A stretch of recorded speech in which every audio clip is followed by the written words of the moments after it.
Hi guys நேற்று வந்து பார்த்திங்கன்னா வடகொரியாவை பற்றி பேசியிருந்தோம். ஸோ அந்த வீடியோவை பற்றி ரிசர்ச் பண்ணுறப்ப அக்ராஸ் த வேர்ல்டு ஃபுல்லாக நிறைய வியர்டான ரூல்ஸ் ப்ராக்டிசஸ்லாம் வந்து பார்த்திங்கன்னா வழிமுறைகள்லாம் சொல்லுவாங்கள்ல. ஸோ அதெல்லாம் வந்து பார்த்திங்கன்னா ஃபாலோ பண்ணப்படுது. ஸோ அதை எனக்கு ரீட் பண்ணுறப்ப கொஞ்சம் வியர்டாகப்பட்ட ரூல்ஸ்லாம் வந்துட்டு உங்ககிட்ட ஷேர் பண்ணுறேன். ஃபர்ஸ்ட் வந்துட்டு பார்த்திங்கன்னா நீங்கள் ஜப்பான் போனீங்கன்னா நீங்கள் எப்பயுமே சவுண்டு போட்டுட்டு தான் சாப்பிட்ணும். இப்போ ஒரு நூடுல்ஸ் சாப்பிட்றீங்கன்னு வைங்களேன், அப்படி இப்படின்னு சொல்லி சாப்பிடுவாங்கல்ல, ஒரு மாதிரி எது சொல்கிறேன்னு தெரியல. ஸோ அந்த மாதிரி நாய்ஸ் மேக் பண்ணி சாப்பிட்டா தான் அங்கே இருக்கிற செஃப் இருக்காங்கல்ல, அவங்க பார்த்துட்டு அதை சந்தோஷப்படுவாங்க. ஓகே, ரொம்பவே நல்லா இருக்கு போல் ஃபுட்டுன்னு நினச்சிட்டு ரொம்ப ஹாப்பி ஆவாங்க.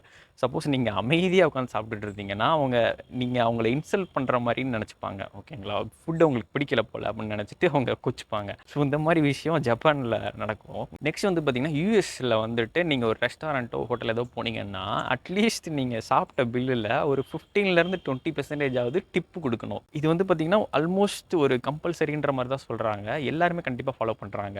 சப்போஸ் நீங்கள் டிப் அங்கே கொடுக்கலன்னா அதே மாதிரி தான் நீங்கள் அவங்கள இன்சல்ட் பண்ணுறதா அவங்க நினச்சிப்பாங்க. யோசிச்சு பாருங்கள், 1000 ரூபாய்க்கு சாப்பிட்றீங்கன்னா 1150 ரூபா 1200 செலவு பண்ணுற மாதிரி இருக்கும். டிப்புக்கே 150 ரூபா 200 கொடுக்குற மாதிரி இருக்கும். நெக்ஸ்ட்டு ஒரு வியர்டான ப்ராக்டிஸ் என்னன்னு பார்த்தீங்கன்னா, சுவிட்சர்லாண்டில் நைட்டு நீங்கள் 10 மணிக்கு மேலே எந்த ஒரு நாய்ஸுமே க்ரியேட் பண்ணக்கூடாது. எக்ஸாம்பிளுக்கு வீட்டில் நீங்கள் வாஷிங் மிஷின் போடுறது, அப்புறம் இந்த டாய்லெட் கூட நீங்கள் ஃப்ளஷ் பண்ணக்கூடாது. ஸோ அது வந்து பார்த்திங்கன்னா மற்றவங்களை டிஸ்டர்ப் பண்ணணுன்ற மாதிரி அவங்க நினச்சிட்டு இந்த ரூல் போட்டிருக்காங்க. ஸோ இந்த மாதிரி அடிக்கடி நீங்கள் நாய்ஸ் மேக் பண்ணிட்டே இருந்தாங்கன்னா உங்களுக்கு கேஸ் போட்டு இதை பனிஷ்மெண்ட் கொடுப்பாங்க. நெக்ஸ்ட்டு வியர்டான விஷயம் என்னன்னு பார்த்தீங்கன்னா, பூட்டான் இருக்குல்ல, அங்கே வந்துட்டு எப்பயுமே ஒரு பாலிசியோ ஏதாவது ஒரு ரூல் போடுறாங்கன்னு வைங்களேன், அது முடிஞ்ச அளவுக்கு மக்களை சந்தோஷப்படுத்துதா, மக்கள் ஹாப்பியாக இருப்பாங்களான்னு சொல்லிட்டு தான் அவங்க பார்ப்பாங்க. அதாவது நம்ம நாட்டிலலாம் வந்துட்டு எப்படின்னா ரூல் போடுறாங்கன்னா நம்ம எப்படி அது எக்கனாமிக் கான்ட்ரிபியூட் பண்ணோம், ஜிடிபி எவ்வளோ, இந்த மாதிரி நிறைய விஷயங்களை ஜிஎன்பி என்னமோ சொல்லுவாங்கல்ல. பட் அங்கே ஜிஎன்ஹெச்னு ஒரு விஷயம் இருக்குது, கிராஸ் நேஷனல் ஹாப்பினஸ். மக்களை முடிஞ்ச அளவுக்கு எவ்வளோ சந்தோஷமாக வச்சுருக்கணும்னு சொல்லிட்டு தான் அந்த கவர்மெண்ட் நினைப்பாங்க. எந்த பாலிசியோ எந்த ரூல் கொண்டு வந்தாலும் அவங்க எக்கனாமியை நெக்ஸ்ட் தான். அவங்க மக்கள் சந்தோஷமாக இருப்பாங்களா அந்த ரூல்லையோ அந்த பாலிசிலையோ, மக்கள் சந்தோஷமாக இருப்பாங்களா அப்படின்றத அவங்க ஃபர்ஸ்ட் பார்ப்பாங்க. ஸோ அந்த மாதிரி பாலிசி மட்டும் தான் அவங்க கொண்டு வருவாங்க. நான் சொன்னேன் அந்த ஜிஎன்ஹெச் கான்செப்டே வந்து பார்த்திங்கன்னா தனியாக இருக்குது. சின்ன வயசில் படிச்சிருப்போம்ல, GDP, GNP, gross national product, அந்த மாதிரி நிறையா நம்ம படிச்சிருப்போம்ல.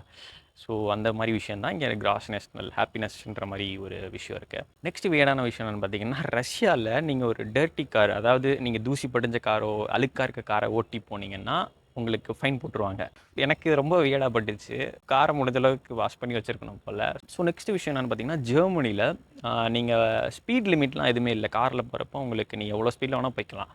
பட் உங்ககிட்ட ஃபியூயல் ரன் அவுட் ஆகக்கூடாது. அதாவது நீங்கள் ஃபியூயல் இல்லாமல் நடுவில் நிப்பாட்டிடக்கூடாது. அப்படி நிப்பாட்டினீங்கன்னா உங்களுக்கு ரொம்பவே பெரிய பனிஷ்மெண்ட்டோ ஏதாவது ஒரு ஃபைனோ வந்து பார்த்தீங்கன்னா போட்டுருவாங்க. ஏன்னா அவங்க எப்படி நினைக்கிறாங்கன்னா, பெட்ரோல் இல்லாமல் நிற்கிறது வந்து பார்த்தீங்கன்னா ஒரு டிரைவரோட அலட்சியம் சொல்லிட்டு அவங்க ஃபைன் போட்டுருவாங்க. ஸோ நெக்ஸ்ட் விஷயம் பார்த்தீங்கன்னா, நார்த் கொரியா. நேற்று வீடியோலாம் பேசியிருந்தோம்.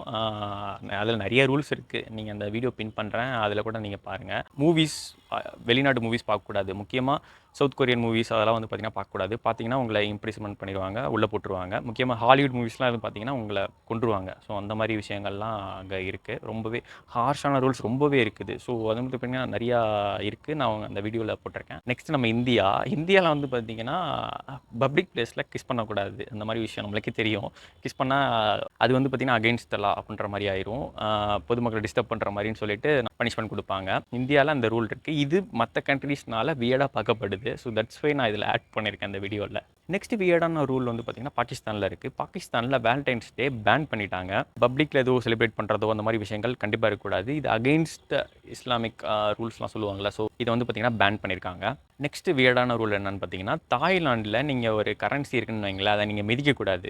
மிதித்தா உங்களை உள்ளே போட்டுருவாங்க. ஏன்னா அந்த கரன்சியில் அவங்க நாட்டோட கிங்கோட ஃபோட்டோ இருக்கும். ஸோ அதை மிதிச்சிங்கன்னா நீங்கள் அவரை அவமதிக்கிற மாதிரி கன்வே ஆயிரும். ஸோ தட்ஸ் வை இதுக்கு ஹார்ஷான பனிஷ்மெண்ட்லாம் அவங்க கொடுக்குறாங்க. So that's all guys. இதான் பார்த்திங்கன்னா எனக்கு ரீட் பண்ணுறப்ப ரொம்பவே வியர்டாக பட்ட ரூல்ஸ். தட்ஸ் வை நான் உங்ககிட்ட ஷேர் பண்ணேன். அண்டு உங்களுக்கு இந்த மாதிரி யூஸ்ஃபுல்லான இன்ஃபர்மேஷன்ஸ் ரெகுலராக வாட்ச் பண்ணணும்னு நினச்சிங்கன்னா மறக்காமல் சப்ஸ்கிரைப் பண்ணிக்கோங்க. ஓகேங்களா. அண்டு நாளைக்கு நம்ம இன்னொரு வீடியோவில் மீட் பண்ணலாம். தேங்க்யூ.